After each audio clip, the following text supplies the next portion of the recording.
Last year, MCOLS issued about $1.6 million in grants to different law enforcement agencies all throughout the state. The money helps cover costs of things like training for officers. Money that Crawford County Sheriff Kirk Wakefield says is a big deal for his department, which sends its deputies to Kirtland Community College for state-mandated training each year and costs around $1,100 per person. How am I going to train my officers on the modern techniques?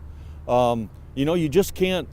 Policing today in the state that we live in is not like it was 10, 15, 20 years ago.